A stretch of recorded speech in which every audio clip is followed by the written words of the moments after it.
All right, guys. Happy Sunday. Happy Independence Day to you guys. I hope you guys are having a great weekend as well. Going into the Forex trade analysis here.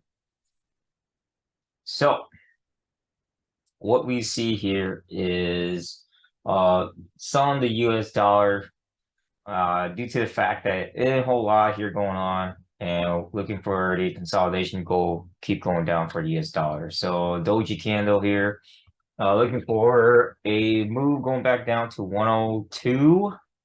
And then we'll see if it breaks 102 back down to 101.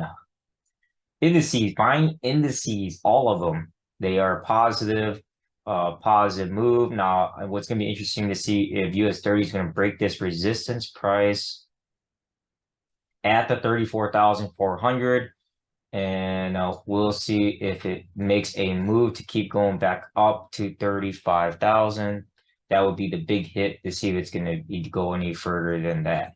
S&P going back up to for almost 4,500. That would be the first take in the resistance price to go through 4,500 back to 4,600 back up here.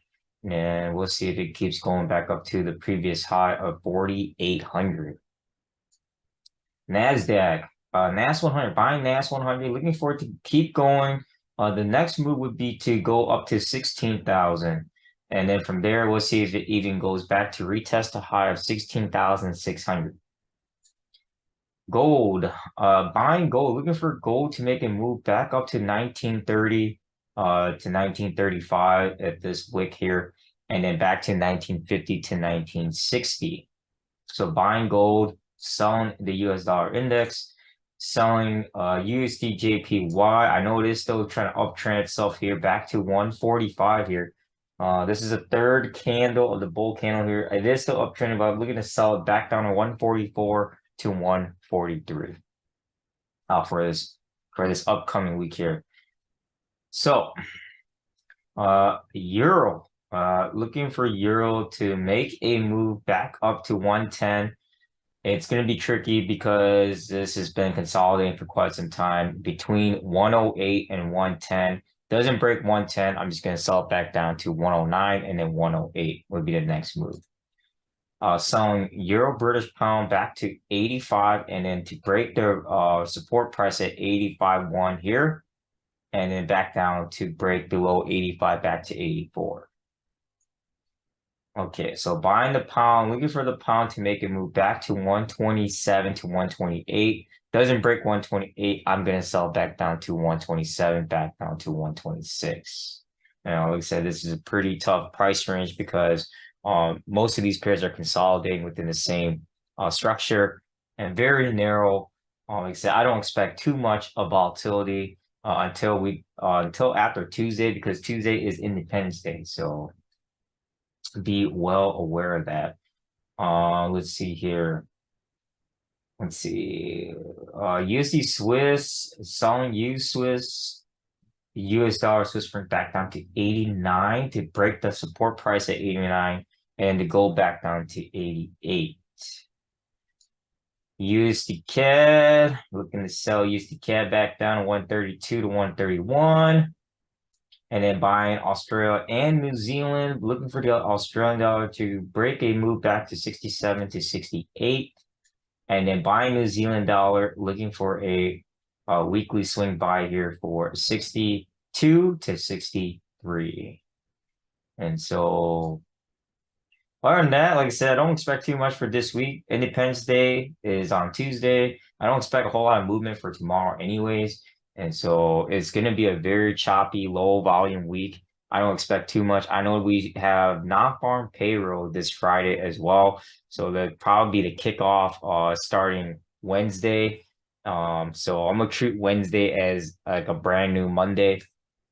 And then Friday is going to be non-farm payroll. So stay tuned for that. Other than that, any questions, concerns, comments on the analysis here, let me know in the chat group. Other than that, happy Independence Day to you guys. Happy 4th of July weekend. And I'll see you guys in the chat group. Peace. What up, guys? So, cryptocurrency. Now, it's happy Sunday, fun day to you guys. Happy Independence Day to you guys. We're going to go and talk into cryptocurrency. So I don't expect too much volume for today, tomorrow, and Tuesday due to the fact that Independence Day falls on Tuesday. So expecting low volume. The market has been, this is all Bitcoin on a daily chart here on TradingView. So not a whole lot of movement, not a whole lot of volume, not enough liquidity here. And so I don't expect too much volume going in here today, not so much for tomorrow and Tuesday. So it's gonna be really slow week. So that's what I'm expecting. But is still I'm still buying crypto, looking for Bitcoin to go back to 31,000, and then we'll see if it makes a move from there. There is a lot of resistance at 31,000, before 31,000, so we'll see where the price is gonna keep going. If it doesn't, then I'm looking to sell it back down. Ethereum, sitting here in 1916, haven't done a whole lot for today anyways. Litecoin making a move back up here pretty high here at 111. So Litecoin's making a big move here at 4% gain here. Shiba is stuck here. Not a whole lot here. Dogecoin is going back down. Ripple making a move back up. Let's see here. Almost 50 cents. That'd be the first resistance price. Like I said, I am buying all crypto. I don't expect too much. Like I said, too much volume. Really low volume. So don't expect too much volatility here. NEO is at under $10. Dash is still sitting at 37. Solana is making a move back to 20 here. Zcash is coming down. Tezos is stuck at 82. And then Tether, not a whole lot for Tether. So don't have a whole lot for analysis. Like I said, the main thing is what's going to happen after Independence Day on Tuesday night, going into Wednesday. And then following up for Friday is non-farm payroll for the U.S. market, so labor market here. So other than that, I don't expect too much trading at all this week. Like I said, take it easy. Don't risk too much, and I don't expect a whole lot going on for this week at all. So it's a really low, week, low volume, low liquidity. Don't expect too much. So kind of repeating the same thing here. But any questions, let me know in the Telegram chat group. And now, happy weekend to you guys. Happy Sunday.